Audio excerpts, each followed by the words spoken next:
నాతో ప్రార్థన చేసుకొని దేవుని వాక్యమును ధ్యానము చేసుకుందాం. ప్రార్థన. పరిశుద్ధుడవైన తండ్రి, ప్రేమ కలిగిన దేవా, నీ పాదములకు నమస్కారములు. 2025 సంవత్సరములో 12వ నెల డిసెంబర్ నెలలో ప్రవేశపెట్టి మొదటి ఆరాధన దినములో నీ సన్నిధికి రానిచ్చి నిన్ను ఆరాధించే మహద్భాగ్యము మాకు దయచేసినందులకు వందనములు, స్తోత్రములు.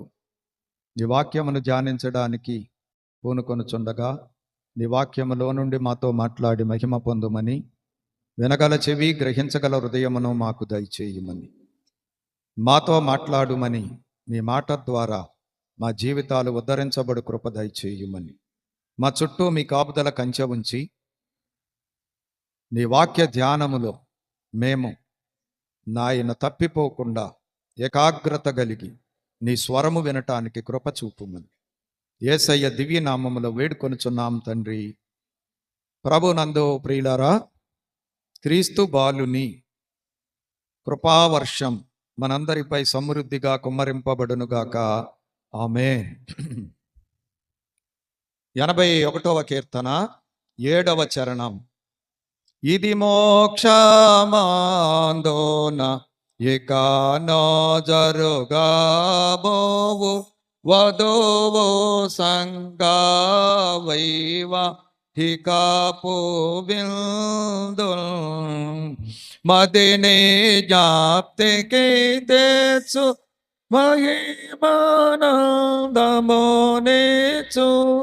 పదిలామోగా సిద్ధ పడుచు రండి రండి ప్రభు సంస్కారపు విందు, ప్రభు సంస్కారపు విందు పరుగెత్తుకొని రండి ప్రభువే మన. ప్రియమైనటువంటి వారులారా, మరి సంస్కార భోజన కీర్తన, ఈ కీర్తనను మనము ధ్యానిస్తూ ఉన్నాం. అనగా ఈ కీర్తనలోని ఉన్న సంగతులను బట్టి దేవుని లేఖనములలో ఉన్నటువంటి సంగతులను మనం జ్ఞాపకం చేసుకొని ధ్యానిస్తున్నటువంటి వారమై ఉన్నాం. మరి దైవజనులు సంస్కార భోజన కీర్తన, ప్రతి అంశమునకు అవసరమైన కీర్తనలను దైవజనులు రాసిన వారై ఉన్నారు. అలాగే ఈ సంస్కార భోజనమునకు సంబంధించినటువంటి ఈ కీర్తనను కూడా దైవజనులు రాసిన వారై ఉన్నారు. కాబట్టి ఈ కీర్తనలో 12 మరి చరణాలు ఉన్నాయి. 12 చరణాలలో కూడా అద్భుతమైనటువంటి సంస్కార భోజనము యొక్క వివరము ఉంది. అందుకోసమే మనం ఈ కీర్తనలోని అంశాలను జ్ఞాపకం చేసుకుంటూ మరి లేఖనాలలో ఉన్నటువంటి సంగతులు ధ్యానము చేస్తూ ఉన్న వారమై ఉన్నాం. మరి ఇంతవరకు 6 చరణాలు ధ్యానించి 7వ చరణమును కూడా ధ్యానిస్తూ మరి చివరి మరి పదములు 7వ చరణములో మహిమానందమునిచ్చు అంతవరకు ధ్యానించాం. ఈ దినము పదిలంబుగా సిద్ధపడుచు రండి, పదిలంబుగా సిద్ధపడుచు రండి అనేటువంటి అంశాన్ని మనం ధ్యానము చేసుకుందాం. ఈ యొక్క మాటలో ఉన్నటువంటి భావం అంటే పదిలంబుగా సిద్ధపడుచు రండి రండి అంటే అర్థం ఏంటి అంటే జాగ్రత్తగా ఆయత్తపడి, జాగ్రత్తగా ఆయత్తపడుచు రండి రండి అని అర్థం. మరి ప్రభు సంస్కార విందుకు జాగ్రత్తగా ఆయత్తపడి రావాలి అంటే మనం పుచ్చుకునేటువంటిది, అందుకునేటువంటిది పరిశుద్ధుడు, మహాపరిశుద్ధుడైనటువంటి ప్రభు యొక్క శరీర రక్తముల విందు. కాబట్టి ఈ ప్రభువు యొక్క శరీర రక్తముల విందు మనం అందుకొనటానికి ఎలాగ రావాలి? జాగ్రత్తగా మనల్ని మనం ఆయత్తపరుచుకొని ఈ యొక్క భోజనము అందుకొనటానికి రావాలి, సిద్ధపడి రావాలి. ఎందుకని అంటే ఇది మనము భుజించేటువంటి ప్రతి ఆహారము కంటే శ్రేష్టమైనటువంటిది.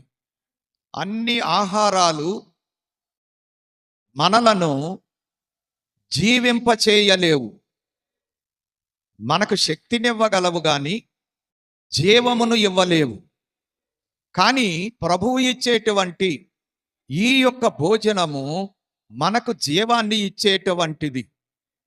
జీవం మాత్రమే కాదు, నిత్య జీవాన్ని ఇచ్చేటువంటిది. అందుకోసమే దీనిని మనము జాగ్రత్తగా సిద్ధపడి లేక ఆయత్తపడి ఈ బల్ల దగ్గరికి రావాలి, ఈ భోజనమును అందుకోవాలి.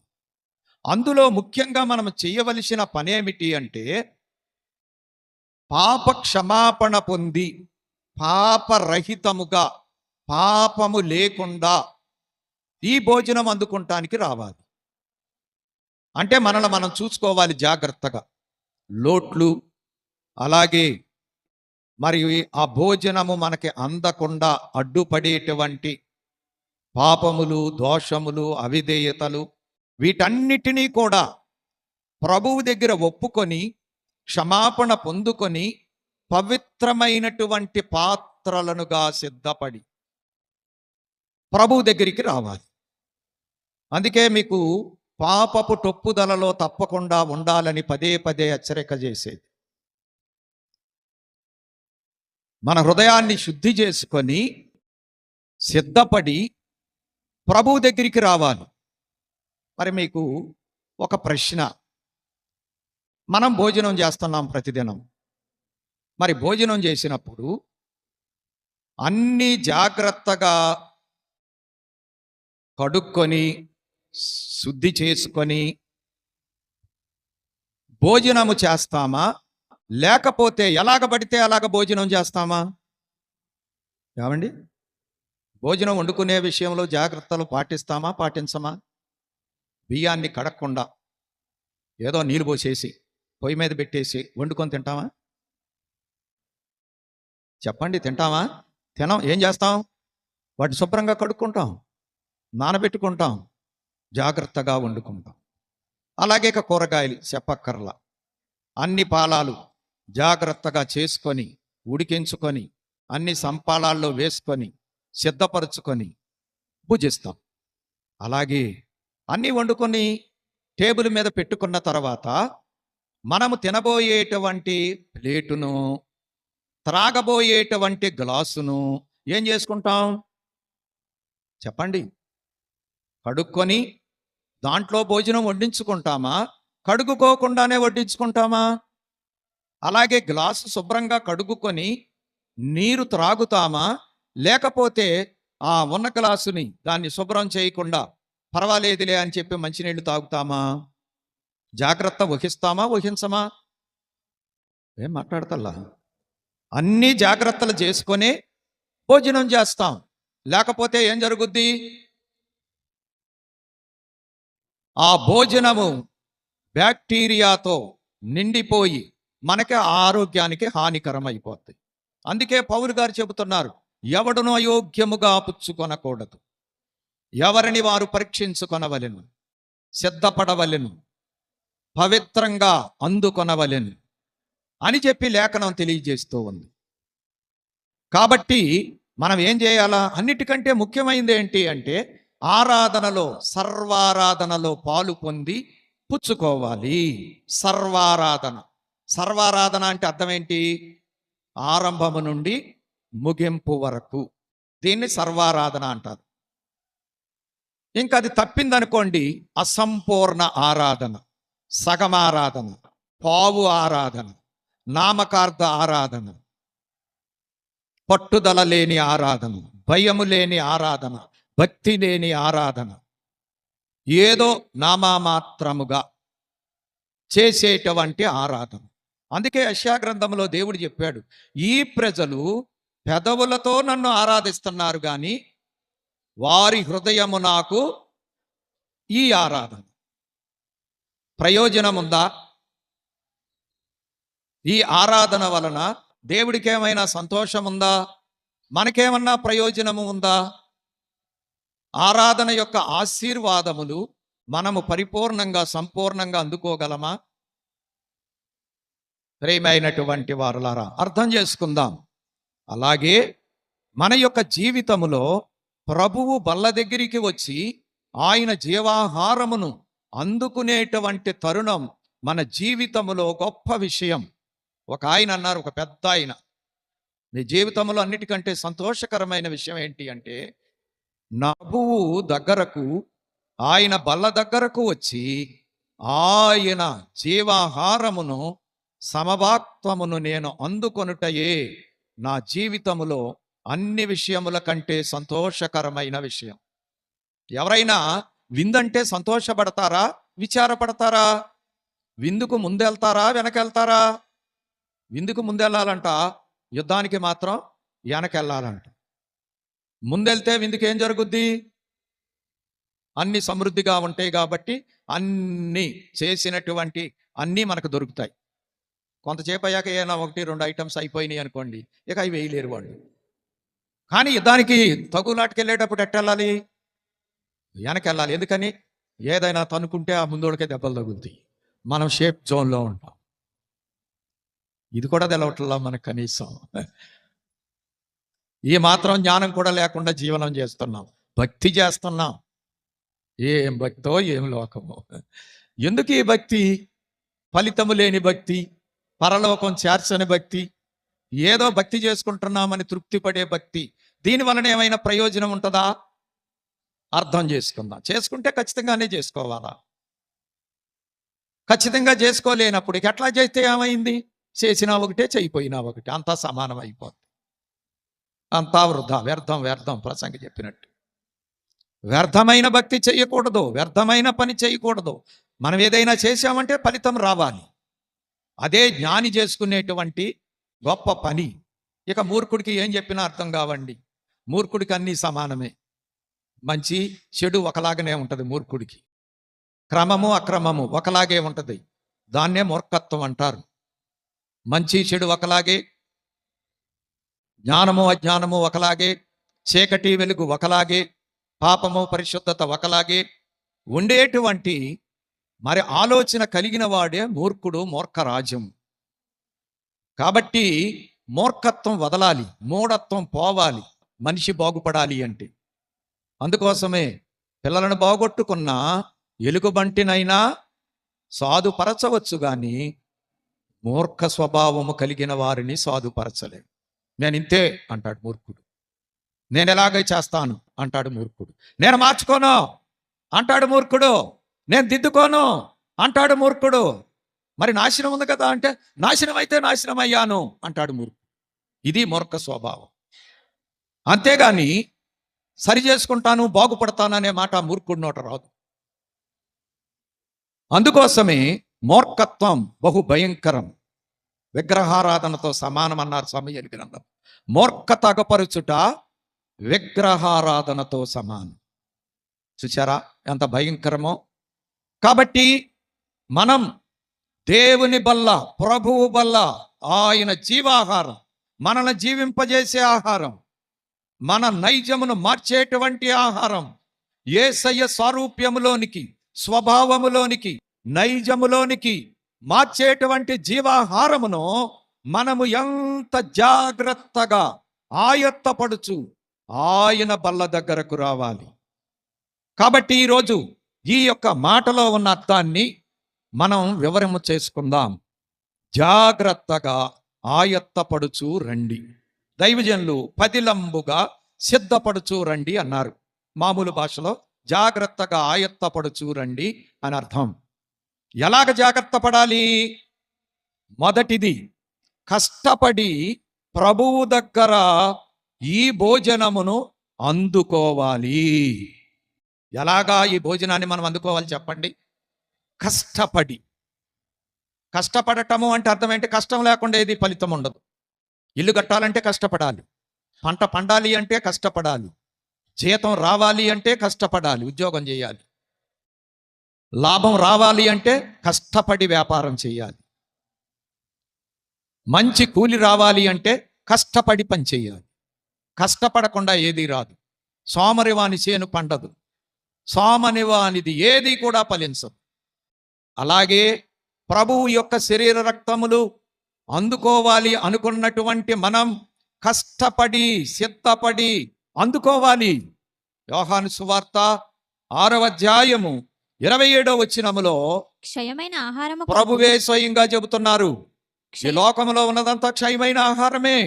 కాబట్టి క్షయమైన ఆహారము కొరకు కష్టపడకుడి గాని నిత్య జీవము కలుగజేయు అక్షయమైన ఆహారము కొరకే కష్టపడుడి. చూడండి, అక్షయమైన ఆహారము కొరకే కష్టపడండి. మనుష్య కుమారుడు దానిని మీకు ఇచ్చును. మరి ప్రభువే కదా మనకిచ్చేది. ఇది ఏ ఆహారం? అక్షయమైన ఆహారం. క్షయమైన ఆహారం కొరకు దివారాత్రులు కష్టపడుతున్నాం. కష్టపడొద్దంటలా నేను, కష్టపడండి. ఎంతకంటే ఎక్కువ అక్షయమైన ఆహారం కొరకు కష్టపడాలి. మరి ఎంత కష్టపడుతున్నావు ఈ ఆహారం కొరకు? నిజంగా ఈరోజు సంస్కార దినము. ఇంటి దగ్గర ఎంత సిద్ధపడ్డాం, ఎంతసేపు దైవ సన్నిధిలో గడిపాం, ఎంతసేపు ప్రభు దగ్గర, అయ్యా ఈరోజు నేను బల్ల దగ్గరికి వస్తున్నాను, నీవిచ్చేటువంటి శరీర రక్తములు నేను అందుకోవాలయ్యా అని చెప్పి ప్రభువు దగ్గర ఎంతసేపు గడిపి ఎంత ఆహారం అందుకొనటానికి అడ్డుగా ఉన్న వాటిని తొలగించుటకు ప్రయాసపడి వచ్చారా?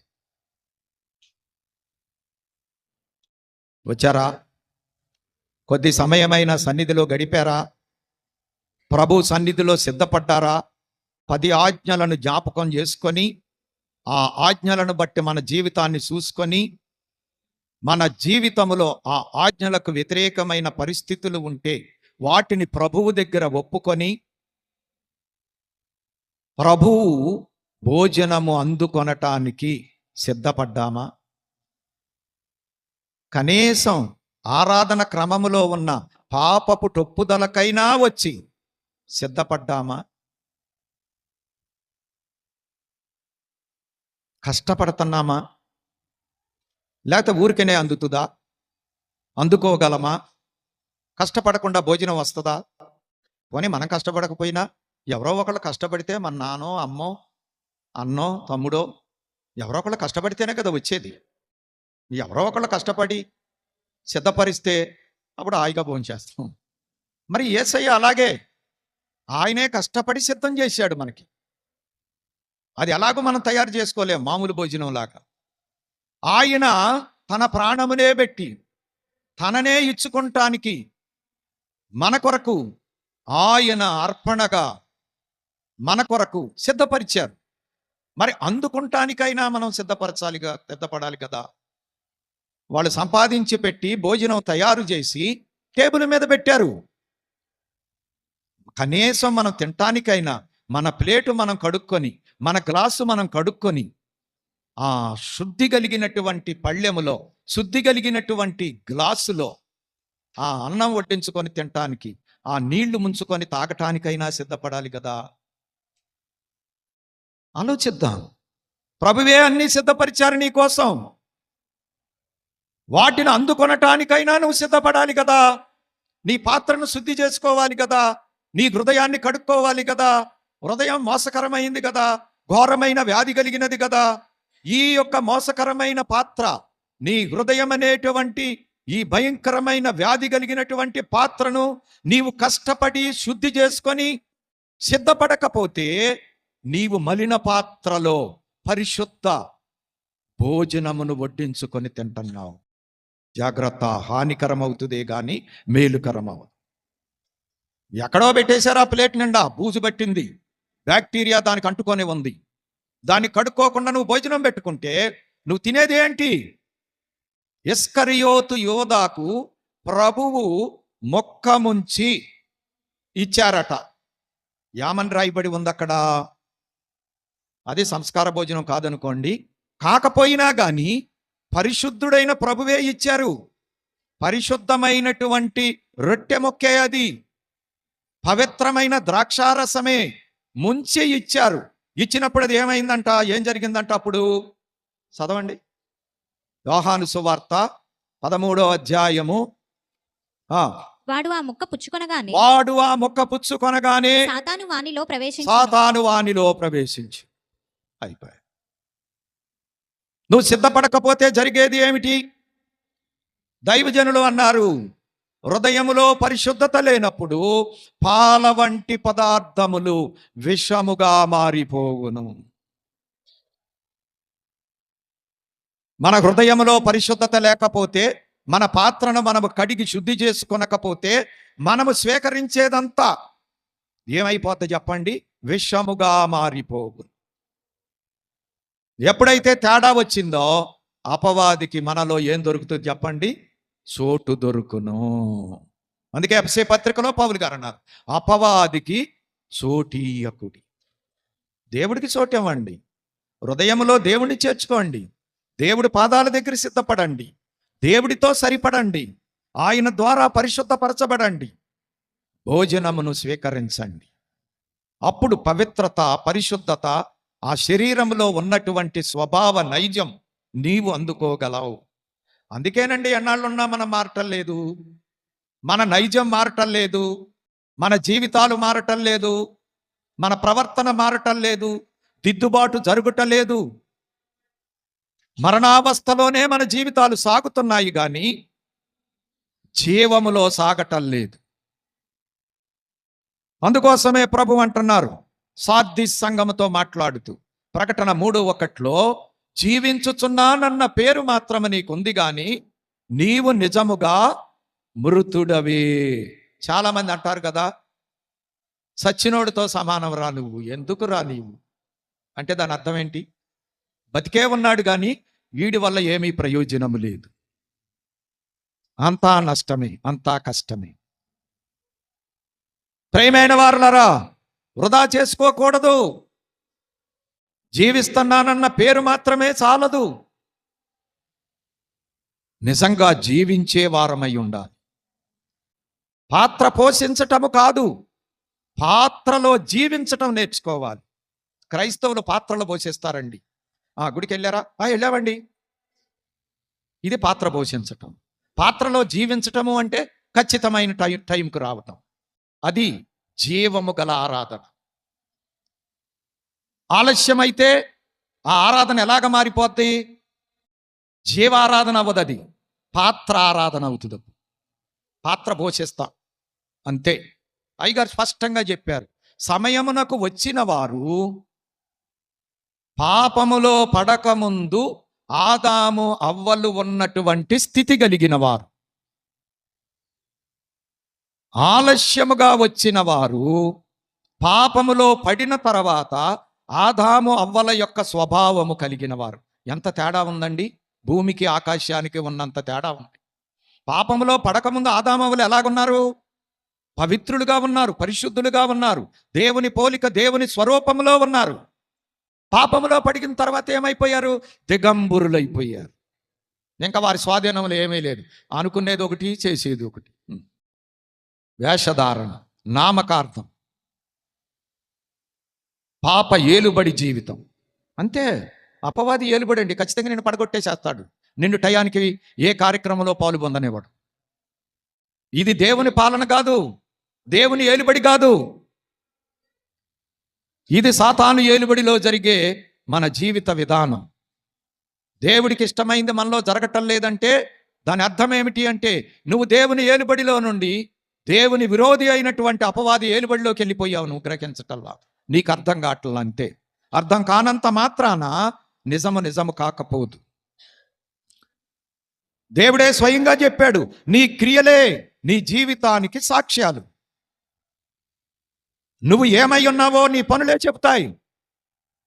నీవు ఎవరి నడిపింపులో ఉన్నావో నీ నడకే చెబుతుంది. పరిశుద్ధాత్మ నడిపింపులో ఉంటే నీ నడక పరిశుద్ధంగానే సాగుతూ ఉంటుంది. దురాత్మ స్వాధీనంలోనికి వెళితే నీ నడక తారుమారైపోద్ది. అన్నీ చేస్తూనే ఉంటావు, ఏది సరిగ్గా చెయ్యవు. కాబట్టి కష్టపడాలి. అపవాది ప్రభువు యొక్క శరీర రక్తములు మనము అందకుండా చేసేటువంటి ప్రతి ఆటంకమును జయించుటకు, తొలగించుకొనుటకు కష్టపడి సిద్ధపడాలి. ఊరికనే రాదండి. కష్టపడాలి, దేవుని దగ్గర గడపాలి, దేవుని దగ్గర సరి చేసుకోవాలి. ఇవాళ నేను నా ప్రభు శ్రీరక్తములు అందుకుంటాకి వెళ్తున్నాను. విందుకు వెళ్ళేటప్పుడు ఎలాగెళ్తారు? గొప్ప విందు, బాగా గొప్ప ఏలికలు ఏర్పాటు చేశారనుకోండి, ఎలాగుంటది? ఆ విందుకు వెళ్ళటానికి మనకి ఎంత ఆనందంగా ఉంటది. అంతకంటే ఆనందంగా ఈ విందుకు రావాలి. పరుగెత్తుకొని రండి, ప్రభువే మన విందు అని వర్ణించారు దైవజనులు. మరి ఏమర్థమవుతుంది మనకి? ప్రియమైనటువంటి వారులారా, కాబట్టి కష్టపడి ప్రభువు దగ్గర అందుకోవాలి. ఎందుకు అంటే నిత్య జీవము కలుగుటకు. ఈ విందు ద్వారా మనకేముంది చెప్పండి? నిత్య జీవం. నిత్య జీవం అంటే ఎప్పటికీ సావనటువంటి పరిస్థితి. అంటే నరకమునకు వెళ్ళనటువంటి పరిస్థితి మనకి రావాలి అంటే నిత్య జీవములోనికి మనం చేరాలి. ఆ నిత్య జీవములోనికి చేరాలి అంటే మనము ఈ అక్షయ ఆహారమును అందుకోవాలి. అందుకే ఇప్పుడు చదివారు కదా 27వ వచనంలో ఏమని రాయబడి ఉంది? క్షయమైన ఆహారము కొరకు ఆ కష్టపడకుడి గాని ఆ నిత్య జీవము కలుగజేయు ఆ నిత్య జీవము కలుగజేయు అక్షయమైన అక్షయమైన ఆహారం. ఆహారము కొరకు ఎందుకు ఇది నిత్య జీవం కలగజేసేది? 50 చూడండి. నా శరీరము తిని ఆ నా రక్తము త్రాగువాడే ఆ. నిత్య జీవము గలవాడు. చూశారండి, నిత్య జీవము గలవాడు. అందుకోసమే దీన్ని అందుకోవాలి, కష్టపడి ప్రయాసపడి అందుకోవాలి. రెండవది చూడండి, యోహాను సువార్త 6వ అధ్యాయం 47వ వచనం. విశ్వసించువాడే ఆ. నిత్య జీవము గలవాడు, ఆ జీవాహారము నేనే. చూడండి, దీన్ని ఎలాగ అందుకోవాలి మనం ప్రభు దగ్గర నుండి? విశ్వాసముతో అందుకోవలెను, నమ్మకముతో అందుకోవాలి. అన్నం ఎందుకు తింటాం చెప్పండి? అన్నము తినుటలో మన విశ్వాసం ఏమిటి? ఆకలేస్తే అన్నం తింటాం, ఓకే, నేను కాదంటలా. అన్నము తినుటలో మన నమ్మకం ఏంటి చెప్పండి? ఆహారం తినుటలో మన నమ్మకం ఏంటి? మన విశ్వాసం ఏంటి? ఆహారం తింటే బ్రతుకుతాం, శక్తి పొందుతాం. మరి తినకపోతే బలహీనులం అయిపోతాం. ఇంకా ఎక్కువ రోజులు తినకుండా ఉంటే మరణములోనికి వెళ్ళిపోతాం. కాబట్టి మన నమ్మకం ఏంటి? అనుదినము ఆహారం భుజించాలి. భుజించకపోతే సిక్కిపోతాం, నీరసపడిపోతాం, ఆఖరికి చనిపోతాం. ఇది తెలిసింది మనకి, ఇదే నమ్మకం. మరి ఇప్పుడు ప్రభువు ఇచ్చేటువంటి ఈ ఆహారమును మనము ఎందుకు అందుకోవాలి? ఇది మనకు తెలిసి ఉండాలి. తెలియకపోతే ఎలాగా? అందుకోసమే దీన్ని విశ్వాసముతో అందుకోవాలి. ఎందుకు ఈ ఆహారం మనకి? 51వ వచనం చూడండి. పరలోకము నుండి ఆ. దిగి వచ్చిన జీవాహారము నేనే. ఆ. ఎవడైనను ఆ. ఈ ఆహారము భుజించితే ఈ ఆహారము భుజించితే వాడెల్లప్పుడును వాడు ఎల్లప్పుడూ జీవించును. జీవించును. అది ఎందుకు ఈ ఆహారాన్ని మనం అందుకోవాలి అంటే, మన విశ్వాసం ఏమిటి అంటే, మన నమ్మకం ఏమిటి అంటే, మనకి ఏమి అర్థమయ్యింది, తెలిసింది అంటే, ఈ ఆహారమును అందుకున్న మనం ఏం చేస్తామో చెప్పండి?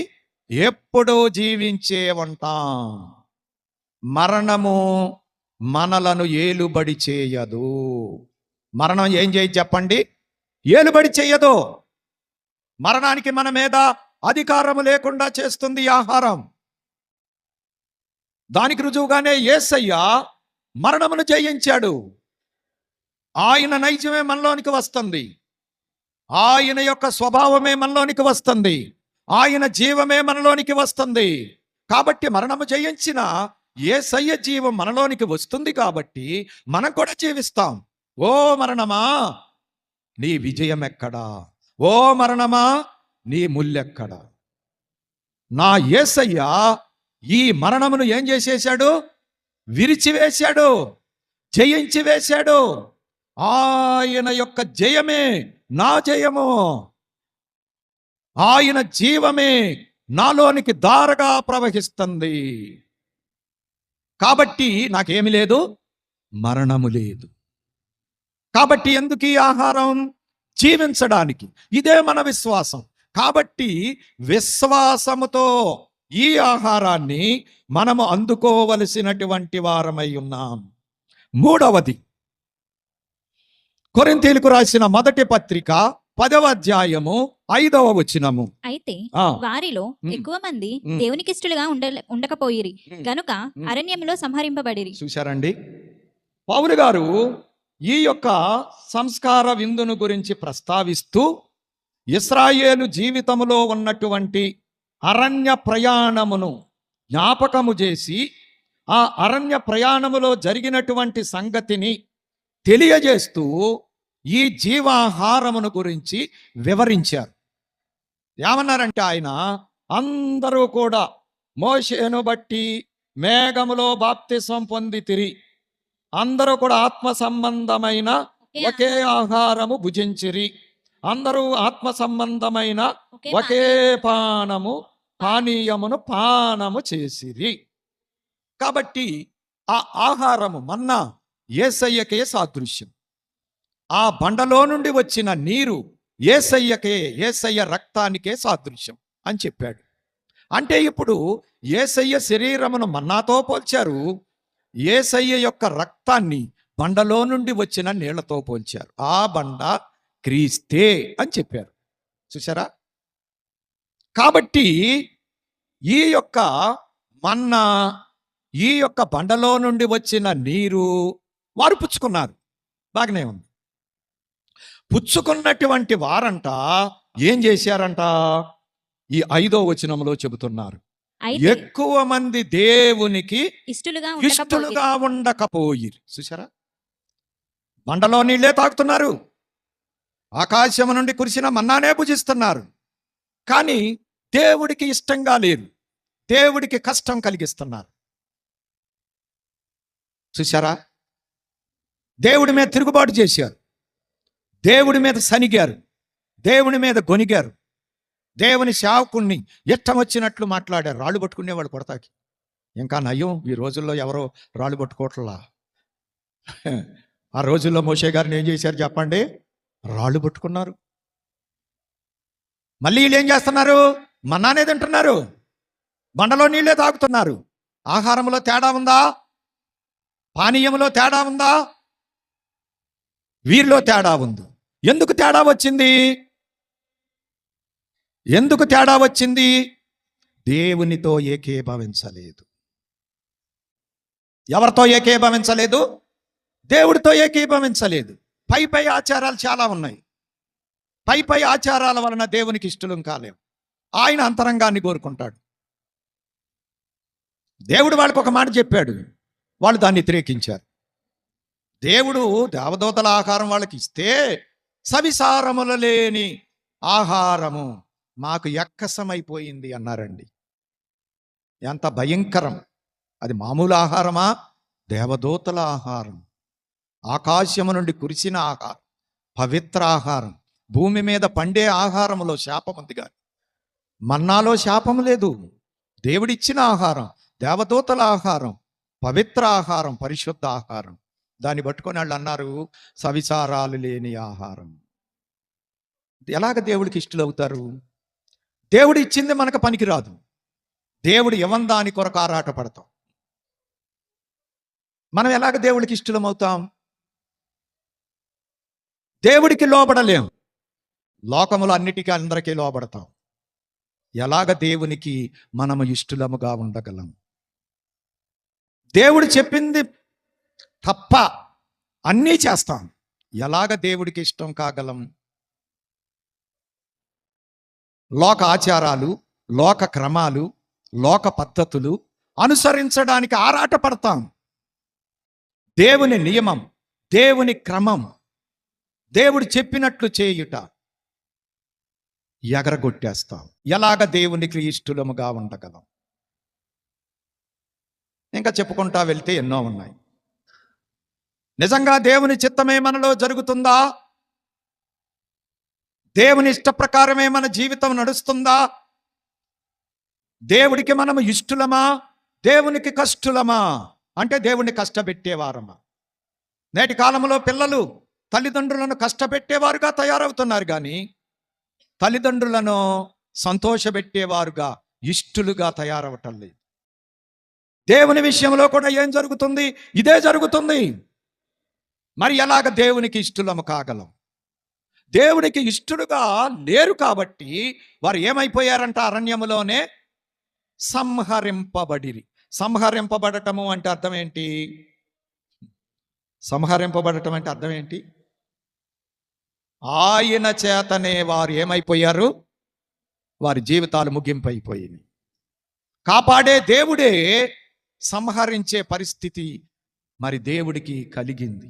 ఇసిగిపోయి ఓపిక బట్టి సహించి ఆఖరికి సంఖ్యాకాండం 14వ అధ్యాయంలో మీరు కోరుకున్నట్టే మీకు జరుగునుగాక అన్నాడంతే. 11 సార్లు శోధించారంట దేవుణ్ణి, 10 సార్లు మన్నించాడు. 11వసారి ఆయన సహనము కూడా ఎగిరిపోయింది. అందుకే అన్నాడు, ఇక మీరు యొర్దాను దాటరు, మీ పిల్లల్ని తీసుకెళ్తా మాట ఇచ్చా కాబట్టి, మీరు అరణ్యములోనే హోగయా అని చెప్పేశాడు. ఒక్కళ్ళు కూడా దాటలేదండి, యెహోషువ కాలేబు తప్ప. మరి మన సంగతి ఏంటి? ఇష్టంగా లేకపోతే గండం గడిచి గట్టెక్కగలమా? మన గండాలు గట్టెక్కుతాయా? మన శోధనలు జయించగలమా? మన సిక్కులు పరిహారం కాగలవా? మన సమస్యలు తీరగలవా? నా తిప్పలు పడుతున్నా, ఎంత తిప్పలు పడినా ఈ రిజల్ట్ ఏం కనపడతలేదండి. కనబడదు. నువ్వు దేవునికి ఇష్టగా ఉంటేనే కానీ, దేవుడికి ఇష్టం లేకుండా నువ్వు ఎన్ని ప్లాన్లు వేసినా ఫలితము మాత్రం శూన్యం. అదే జరిగింది ఇశ్రాయేలీయులకి. ఆ కథే చెబుతున్నారు పౌలు గారు. వారందరూ దేవుని అధీనంలోనే ఉన్నారు. మేఘం కింద సముద్రమును దాటి వెళ్ళారు. బాప్తిసానికి గుర్తు లోకాన్ని మనం దాటినట్టు. మన్నా బండ నీళ్లు తాగారు, ప్రభు యొక్క జీవాహారం అందుకున్నట్టు. కానీ ఇష్టంగా లేరు. మారాలి కదా మరి, మేపులే రూపులు కదా. మనం ఎంత మంచి ఆహారం తింటే అంత ఆరోగ్యంగా ఉంటాం, మంచి పోషకాహారం తింటే అంత బలంగా ఉంటాం. కనపడాలి కదా రిజల్ట్. మరి ప్రభువు యొక్క జీవాహారమును భుజించేటువంటి మనం ఎంత ఫ్రెష్గా ఉండాలి, ఎంత పవిత్రంగా ఉండాలి, ఎంత విధేయత కలిగి ఉండాలి, ఎంత క్రమము కలిగి ఉండాలి, ఎంత నియమం కలిగి ఉండాలి, ఎంత నిష్ట కలిగి ఉండాలి, దేవుడికి ఎంత మహిమగా ఉండాలి. మనల్ని చూచిన వాడు మనలో దేవుణ్ణి చూడగలిగినంత రూపాంతరము కలిగిన వారై ఉండాలి. నా రూపాలావణ్యములో నీ రూపాలావణ్యములగును, నా రక్తము ప్రతి నిమిషము నీలో ధారక ప్రవహించును, అది జీవం. చూశారండి ఎలాగ ఉండాలి మనం? మనల్ని చూసిన వాడు ఆయన చూసేటట్టు ఉండాలి. మనలో ప్రవహించే రక్తం ఆయింది.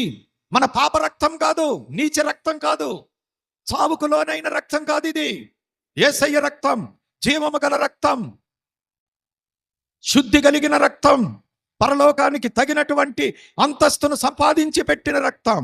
ఈ రక్తం పాపాలని కడుగుతుందే గాని పాపములోనికి మనల్ని తీసుకొని వెళ్ళదు. మన రక్తం అయితే పాపములో వాళ్ళాడుతూ ఉంటది.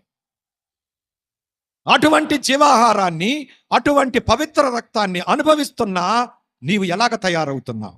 ఇంకా అదే అయితే, ఇంకా జ్ఞానమే, ఇంకా చీకటి కార్యాలే, ఇంకా దేవుడికి ఇష్టం లేని పనులే. దేవుడిచ్చే ఆహారము నీలోనికి వెళుతుందా, వెళతలేదా? నీవు చక్కగా అందుకుంటున్నావా, అందుకోలేకపోతున్నావా? జాగ్రత్తగా ఆయత్తపడు చూడండి. కాబట్టి వారిలో అనేకులు దేవుడికి ఇష్టంగా లేకపోయారు, కాబట్టి సంహరింపబడ్డారు. అంటే ఈ పవిత్ర జీవాహారాన్ని అందుకున్నా మనలో మార్పు లేకపోతే, సరిగా అందుకోకపోతే, మనలో దిద్దుబాటు జరగకపోతే, మన జీవితాలు దేవునికి ఇష్టంగా మారకపోతే మన ప్రయాణము కూడా నరకానికే గాని పరలోకానికి కాదు. అందరూ అనుకుంటున్నారు ఇశ్రాయేలీయుల్ని, అబ్బో వీళ్ళు దేవుని ప్రజలు, ఐగుప్తు నుండి విడిపించాడు దేవుడు, వాళ్ళని నడిపిస్తున్నాడు, వాళ్ళని సముద్రాన్ని చీల్చి పొడి నేల మీద నడిపించాడు ఆయన, మారా నీళ్లను మధురం చేశాడు ఆయన, మన్నా కురిపిస్తున్నాడు ఆయన, బండలో నుంచి లోటు లేకుండా నీళ్ళిస్తున్నాడు ఆయన. అందరూ అనుకుంటున్నారు అబ్బో వీళ్ళు దేవుని ప్రజలు, దేవుని ప్రజలు. కనాని వెళ్తున్నారు వీళ్ళు, దేవుడు చేరుస్తానన్నాడు అనుకుంటున్నారు. చేరా చూస్తే ఇళ్లలో ఒక్కడబోలా. ఇప్పుడు క్రైస్తవుల పరిస్థితి కూడా అలా కనపడుతుంది. మన చుట్టూ ఉన్నోళ్ళందరూ అనుకుంటున్నారు అబ్బో వీళ్ళు క్రీస్తుని నమ్ముకున్నోళ్ళు, దేవుణ్ణి నమ్ముకున్నవాళ్ళు, దేవుని పిల్లలు, దేవుని ప్రజలు. పైన పటారం, లోన లొటారం అన్నట్టు. దేవుణ్ణే విసిగిస్తున్నారు. వాళ్ళు దేవుణ్ణి విసిగించారు. నేడు క్రైస్తవం కూడా దేవుణ్ణి విసిగించే పరిస్థితుల్లోకి వస్తుంది, కానీ దేవుణ్ణి ఆనందింపజేసే పరిస్థితుల్లో లేదు. లోబడుతున్నామా దేవుడికి? న్యాయంగా మాట్లాడుకుందాం. జాగ్రత్త. దేవుడే నిన్ను చూసి సంతోషించకపోతే దేవుడి దగ్గరికి వెళ్ళటానికి నీకు అర్హత ఎక్కడి నుంచి వస్తుంది? ఆయన నీవంటే ఇష్టపడకపోతే, ఆయనకి నీవు ఇష్టడవు కాకపోతే నువ్వు దేవుడి దగ్గరికి ఎలాగ వెళ్ళగలవు? ఆయన దగ్గర ఎలాగ యుగయుగములు ఉండగలవు? కాబట్టి సంహరింపబడి, అంటే యోర్దాను దాటకుండానే వాళ్ళ యాత్ర ముగింపైపోయింది. దేవుడికి ఇష్టంగా ఉండకపోతే మోక్షానికి వెళ్లకుండా నరకానికే ప్రయాణము సాగుతూ ఉంది. ఇది గ్రహించాలి. 4వది చూడండి. కొరింథీయులకు రాసిన మొదటి పత్రిక 10వ అధ్యాయం 21వ వచనం. మీరు ప్రభు పాత్రలోనిది ఆ. దెయ్యముల పాత్రలోనిది కూడా ఆ. త్రాగనేరరు. ప్రభు బల్ల మీద ఉన్నదానిలోను దెయ్యముల బల్ల మీద ఉన్నదానిలోను కూడా పాలు పొందనేరరు. చూసారా? పౌలు గారు చెప్తున్నారు, 2 బల్లలు ఉన్నాయి నీ ఎదుట. ఒకటి దేవుని బల్ల, 2 దెయ్యపు బల్ల, లేక లోక బల్ల, అపవిత్రమైన బల్ల, ఎన్నైనా అనుకోండి. దానియేలు 3 స్నేహితులు బబులోను చేరుకున్నారు. బందీలుగా తీసుకెళ్లారు వాళ్ళు జయించి. వారి ఎదుట దయ్యపు బల్ల సిద్ధమైపోయింది. వీళ్ళు రాజవంశములో నుండి వచ్చారు కాబట్టి సెలక్షన్ చేసి రాజుగారు నపుంసకుడి యొక్క అదేను, ఆయన పేరేంటి చెప్పండి? ఆయన పేరు ఏదో ఉంది, అక్కడే మొదటి అధ్యాయంలో ఉంటుంది. ఆర్యోకేనా? చూడండి ఒకసారి. ఆయన ఆర్యోకేనా? దానియేలు గ్రంథం మొదటి అధ్యాయంలో ఉంటుంది. యెహోయాకీము ఏలుబడిలో. ఇక మీరు అధ్యాయం అంతా చదివేటట్టున్నారు. నపుంసకుడి చేతికి అప్పగించాడు. కొంతమంది బలమైనటువంటి వారిని, జ్ఞానము కలిగిన వారిని సెలక్షన్ చేసి స్పేనస్, కరెక్ట్, అతనికి అప్పగించారు. 3 కూడా ఉన్నారు. వీరికి భోజనం రాజుగారి భోజనములో నుండి ఏర్పాటు చేయబడింది. మరి రాజుగారి భోజనం ఎలాగ ఉంటుంది? వీళ్ళందరూ కూడా గొప్ప జ్ఞానులు, తెలివిగల్లోడు కాబట్టి గారడీ విద్య, మరి తత్వ విద్య, ఇంకా శకున విద్య, ఇవన్నీ కూడా నేర్పించడానికి ఏర్పాటు చేశారు. అప్పుడు దానియేలు గారు గ్రహించారు, రాజుగారి భోజనములో విగ్రహార్పిత మాంసము ఉన్నది. రాజుగారి దగ్గరికి ఏమొస్తాయంటే, మరి బబులోని విగ్రహారాధన దేశం కాబట్టి విగ్రహాలకు బలిచ్చినటువంటి మాంసం రాజుగారికి మంచి శ్రేష్టమైన భాగాలు పంపిస్తారు. దానితో రాజుగారికి భోజనం ఏర్పాటు చేస్తారు. ఆ భోజనములో నుండి వీళ్ళకు కూడా భోజనం వస్తుంది. అంటే ఏమొస్తుంది వీళ్ళకి? విగ్రహార్పితమైన భోజనం సిద్ధమయ్యింది. ఇది గ్రహించాడు దానియేలు.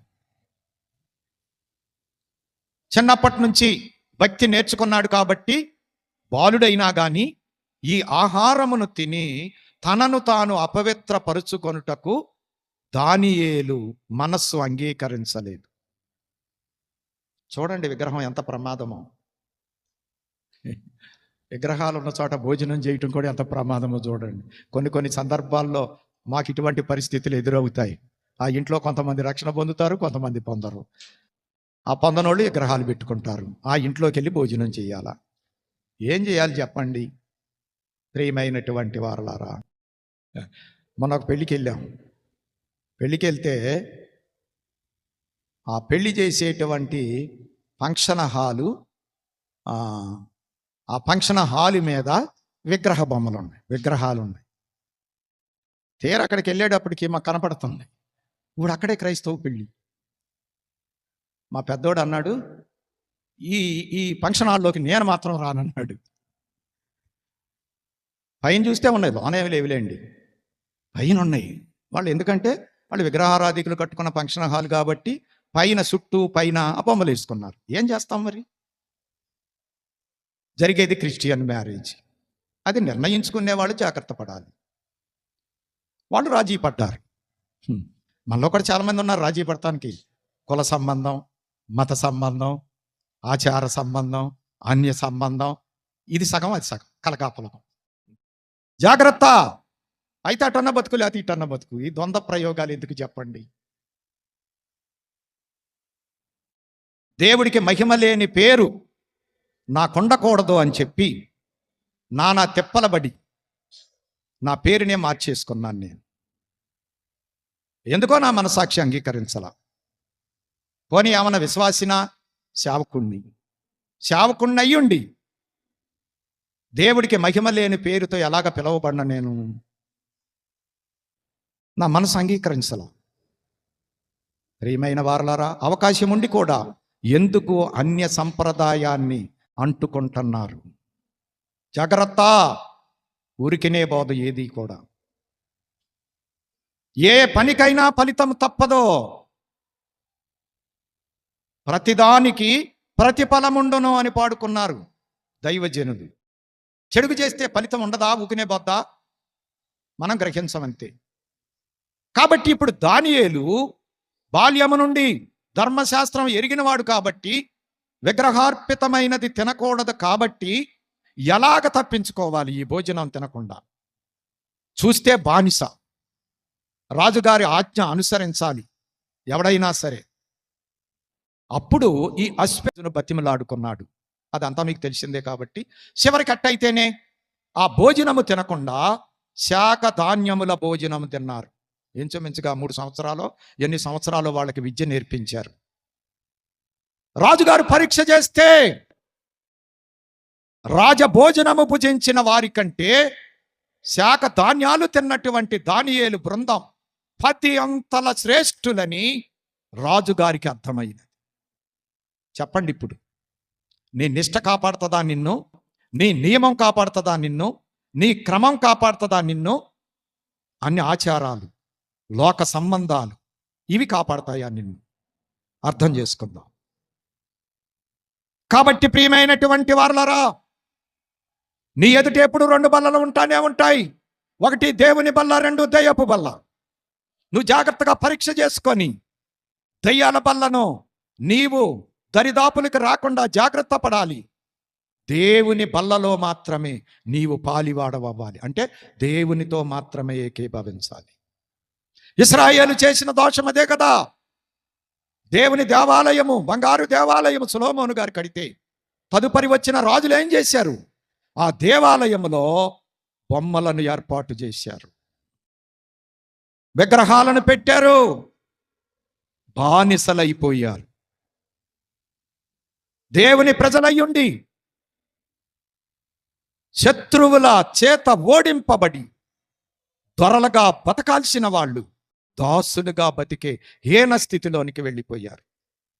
మన బ్రతుకు కూడా అంతే. నువ్వు దేవుడికి సరిగా ఉంటే దొర, నీ జీవితం దొర జీవితం. దేవుడి దగ్గర సరి లేకపోతే నీ జీవితం దాసుని జీవితం, బానిస బ్రతుకు. ఎవ్వడో మార్చలేడు, ఎవ్వడో నీకు సహాయం చేయలేడు, దేవుడు తప్ప. అందుకే దేవుడి దగ్గర సరిగా ఉండు. దానియేలు దేవుడి దగ్గర సరిగా ఉన్నాడు. 6 రాజులు మారారు కానీ ఈయన మాత్రం ప్రధానమంత్రిగానే ఉన్నాడు. ఎంత గొప్ప సంగతి. ఎక్కడైనా మంత్రులు మారతారు, కానీ ఈయన ప్రధానమంత్రిగానే, అధికారిగానే ఉన్నాడు. 6 రాజులు మారిపోయారు. ఎంత గొప్ప అంతస్తు. ప్రపంచ చక్రవర్తి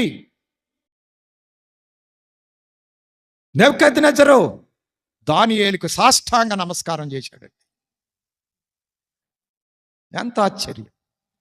దేన్ని బట్టి? దేవుని నియమమును బట్టి, దేవుని నిష్టను బట్టి, దేవుని యందున్నటువంటి క్రమాన్ని బట్టి.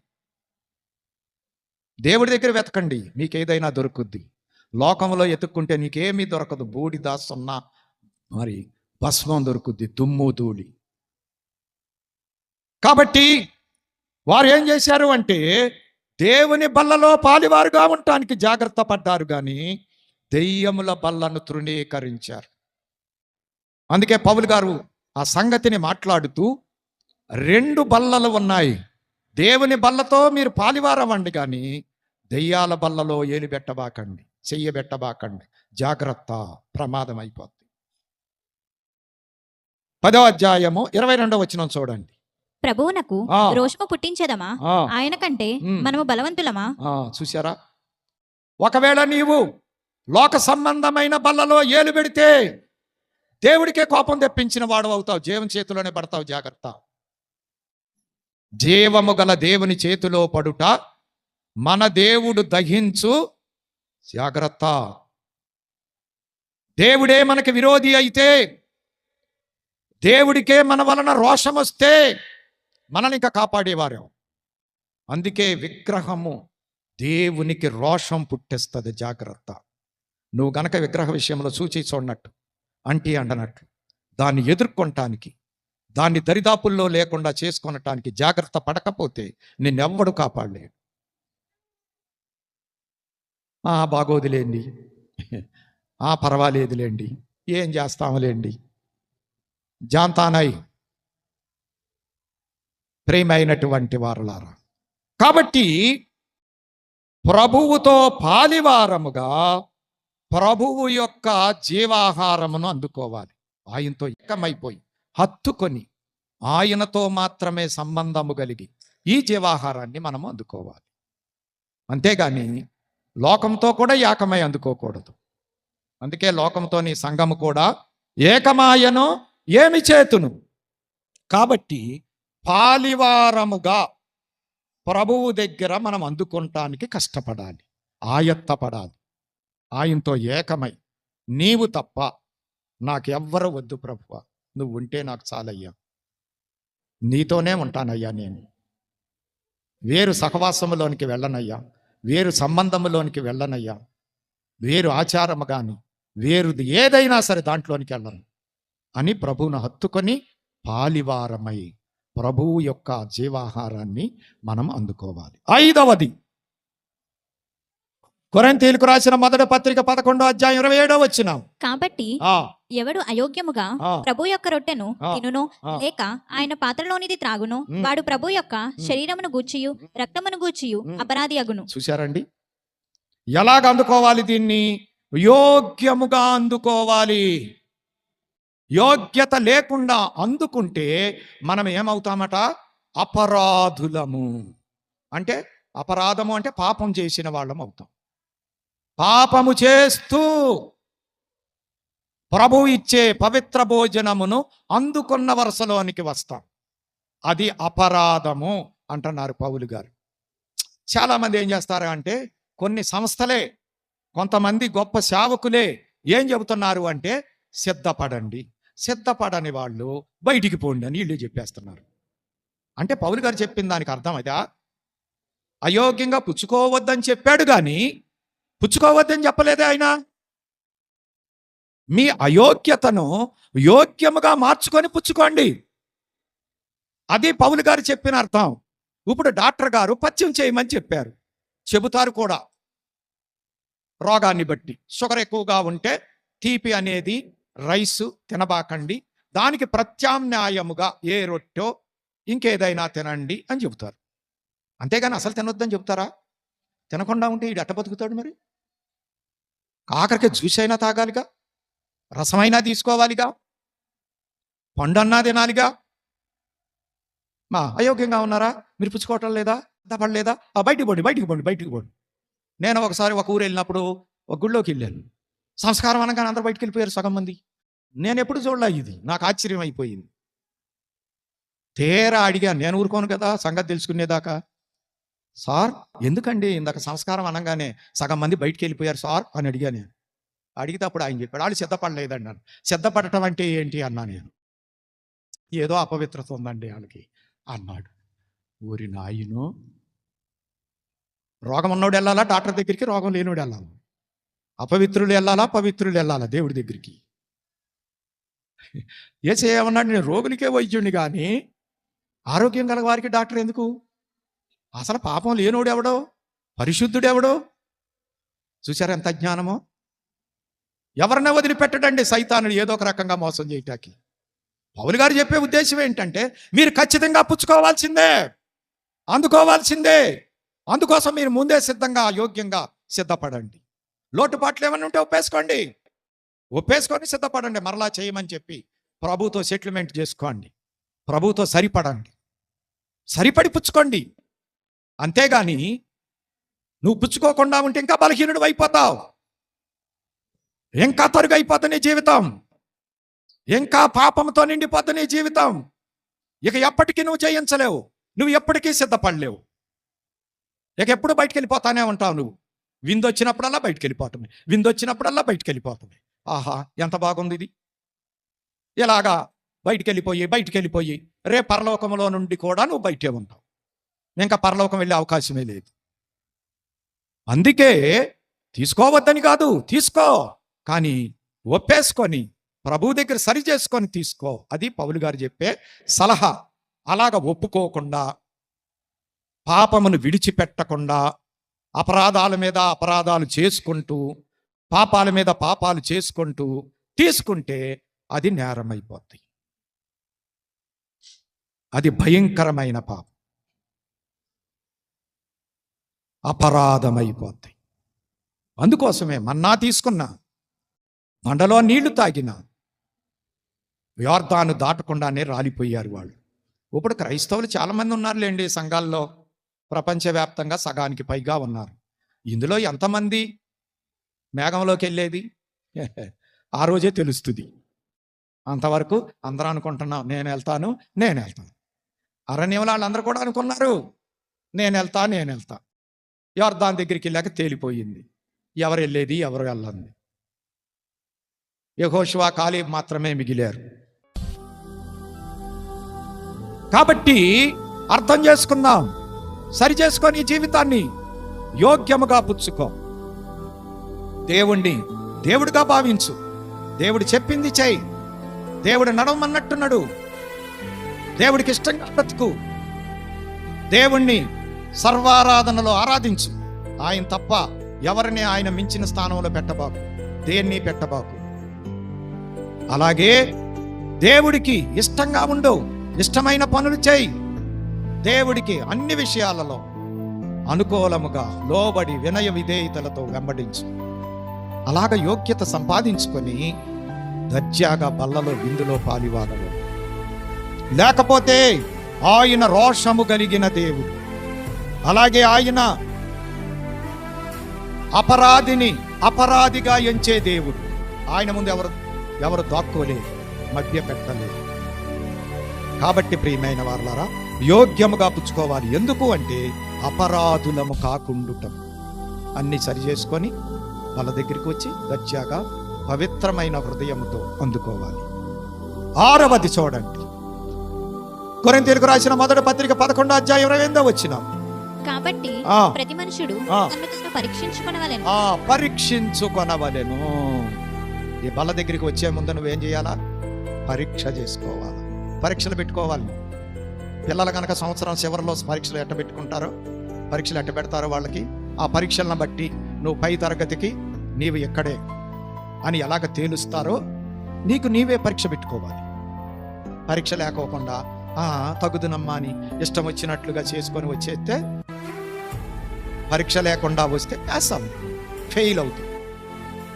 పరీక్షలకు సిద్ధపడినవాడు ఏమవుతాడు? పరీక్ష రాసి ఫెయిల్ అయిపోతాడు, పై తరగతికి వెళ్ళే అవకాశం లేదు. అలాగే బల దగ్గరికి వచ్చే ముందు నిన్ను నువ్వు పరీక్ష చేసుకోవాలి. ఆ పరీక్షలో నీవు సరి చేసుకోవాలి. దేవుడికి అంగీకారం అయ్యేటట్లుగా నువ్వు పరీక్ష చేసుకోవాలి, తగిన విధంగా తయారవ్వాలి.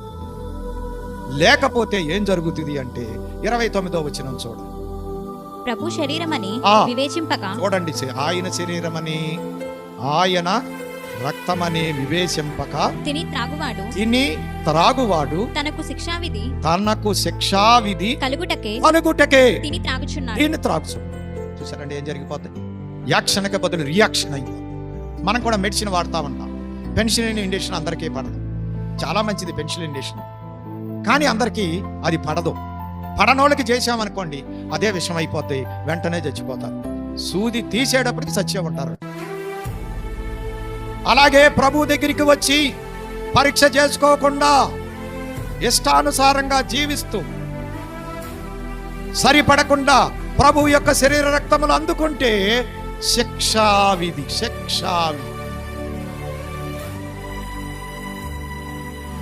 హృదయం శుద్ధి లేకుండా. 2 విషయాలు జాగ్రత్త. ఒకటి, మన పరిస్థితి, అంటే మనలో ఏ విధమైన పాపం లేకుండా పరీక్ష చేసుకోవాలి. 2వది, దేవుడికి ఇచ్చే విషయంలో పరీక్ష చేసుకోవాలి. దైవజనులు సంస్కారపు రోజున ఆయన మిషన్కి మరి హెడ్ తల్లాంటి వారు ప్రభు ఆయనకి బయలుపరిచారు.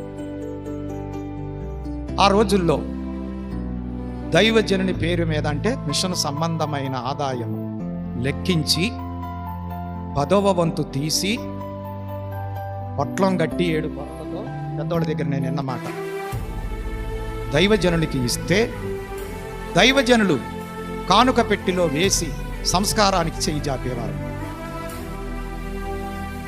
వాళ్ళు అడిగారంట, అయ్యా మిషన్లో మీరే తొలి వ్యక్తి కదా, మీరు కూడా దేవుడికి ఈ భాగం ఇవ్వాలా అని అడిగారంట. అప్పుడు దైవజనులు, దేవుడు నాకు మిషన్ అప్పగించాడు, మిషన్కి బాధ్యుణ్ణి నేనే కదా, మిషన్కు వచ్చే ఆదాయం నాకు వచ్చినట్లే కదా, మరి నేను నమ్మకత్వాన్ని దేవుడి దగ్గర కనపరుచుకొనవద్దా? ఆయన అంత నమ్మకంగా ఉన్నాడు కాబట్టే బైబిల్ మిషన్కి ఎంత గొప్పతనం. 4 కోట్ల సభ మొదటి దినమున కాబట్టి ఇప్పుడు బైబిల్ మిషన్లో ఉన్నటువంటి వారు గాని మిషను గాని ఎన్ని ఘనకార్యాలు చేయగలుగుతూ ఉంది. మిషన్లో ఎన్ని ఘనకార్యాలు జరుగుతున్నాయి. ఇతర దేశాల నుండి సొమ్ము తెచ్చుకునేవారు కూడా చేయలేనటువంటి గొప్ప పనులు, గొప్ప సభలు, మందిరం కోట్ల రూపాయలతో కట్టగలుగుతున్నారు. ఎవరి నమ్మకత్వం ఇది? సభ కోట్ల ఖర్చు పెట్టి చేయగలుగుతున్నారు. ఎవరి నమ్మకత్వం ఇది? ఆ తండ్రికి బిడ్డలం మనం. మరి మన మాదిరి ఎలాగ ఉంది ప్రియమైన వారులారా? కాబట్టి పరీక్షించుకోవాలి. నా జీవితం ఎలాగెందుకుంది? ఎందుకు నేను అందుకోలేకపోతున్నాను? ఎందుకు నేను సమృద్ధి కలిగి ఉండలేకపోతున్నాను? ఎందుకు నాకు ఆశీర్వాదం రావటం లేదు? పరీక్ష చేసుకో, నీకే అర్థమవుతుంది. సరి చేసుకో. నిన్ను నీవు పరీక్షించుకుంటే రేపు దేవుడు పరీక్షలో నిలబడగలుగుతావు. నిన్ను నీవు పరీక్ష చేసుకోకుండా అడ్డగోలుగా నీ ఇష్టం వచ్చినట్లుగా జీవిస్తే రేపు దేవుని పరీక్షలో నువ్వు నిలవలేవు. దోషిగా, నేరస్తుడుగా, నరకానికి పంపబడేటువంటి వాడివిగా తీర్పులో నిలబడవలసి వస్తుంది. జాగ్రత్త. 7వది చూడండి, కొరింథీయులకు రాసిన మొదటి పత్రిక 11వ అధ్యాయం 31వ వచనం. అయితే మనలను మనమే విమర్శించుకొనిన ఎడల తీర్పు పొందకపోదుము. చూశారండి, విమర్శించుకొనుట అది పరీక్ష, ఇది విమర్శ. ఎదట వాడిని విమర్శించడం కాదు, మనల్ని మనం విమర్శించుకోవాలి. చాలా మంది ఏం చేస్తారు అంటే ఎదట వారిని చూస్తారు, వాళ్ళు అలాగా, వీళ్ళు ఇలా. వాళ్ళు ఎలాగైతే నీకెందుకు? వాళ్ళ గొడవ వాళ్ళదే, వాళ్ళ తీర్పు వాళ్ళదే, వాళ్ళ మెప్పు వాళ్ళదే. నీ సంగతి చూసుకో, ఎవరి సంగతి వాళ్ళమే చూసుకోవాలా. ఎందుకంటే మనల గురించి మనల్ని విమర్శ చేస్తాడు కానీ దేవుడు ఇతరుల గురించి మనల్ని విమర్శ చేయడు. ముందు మనల్ని గురించి మనం విమర్శ చేసుకోవాలి. నేను ఎంతవరకు దేవుడు చెప్పినట్లు చేస్తాను, నేను ఎంతవరకు దేవుడు చెప్పినట్లు నడుస్తాను. విమర్శించుకోవాలి. నా జీవితం దేవుడు ఆజ్ఞాపించిన విధంగానే నడుస్తుందా? దేవుడు పరిధిలోనే సాగుతుందా? మనల్ని మనం విమర్శించుకోవాలి. పరీక్ష అంటే అర్థం ఏంటి అంటే మన యోగ్యత, మన అర్హత కనపరిచేటువంటి. విమర్శ అంటే అర్థం ఏంటి అంటే మనము ఏమి చేస్తున్నామో అది మనము అర్థం చేసుకొనుటకు విమర్శించుకునేది. ఈ రెండిటికి కొంచెం తేడా ఉంది. 2 అక్క చెల్లెలు లాంటివే కానీ కొంచెం వ్యత్యాసం. పోనీ ఒక విధంగా అనుకోండి, పరీక్ష అంటే చేయవలసినవి చేస్తున్నామా, చేయటం లేదా. విమర్శ అంటే చెయ్యకూడని వాటిని ఏమైనా చేస్తున్నామా. ఈ 2 అనుకోండి, బాగుంటుంది. కాబట్టి విమర్శించుకుంటే మనకు అర్థమైపోద్ది మన బండారం. సరి చేసుకుంటే దేవుడి విమర్శలో మనం నిలబడక్కర్లేదు, పాస్ అవుతాం, పరలోకానికి పంపించబడతాం. కాబట్టి విమర్శించుకొని ప్రభువు దగ్గర అందుకోవాలి. కొరింథీయులకు రాసిన మొదటి పత్రిక 11:31 చదివారు కదా, అందులోనే ఉంది. మనల్ని మనం విమర్శించుకుంటే తీర్పు పొందకపోదుము. అది మనం విమర్శించుకుంటే తీర్పు పొందాం, మనం విమర్శించుకోకపోతే రేపు తీర్పుకు గురి అవుతాం, తలదించుకోవాలి రేపు. అందుకోసమే ప్రభు చెప్పారు, దారిలో ఉండగానే సరి చేసేసుకోండి, లేకపోతే ప్రమాదం అయిపోద్ది, జైల్లోకి వెళ్ళాల్సి వస్తుందని చెప్పారు. కాబట్టి ప్రియమైన వారలారా, మరి పదిలంబుగా సిద్ధపడుచు రండి, జాగ్రత్తగా ఆయత్తపడుచు రండి. మరి జాగ్రత్త ఉందా నీకు?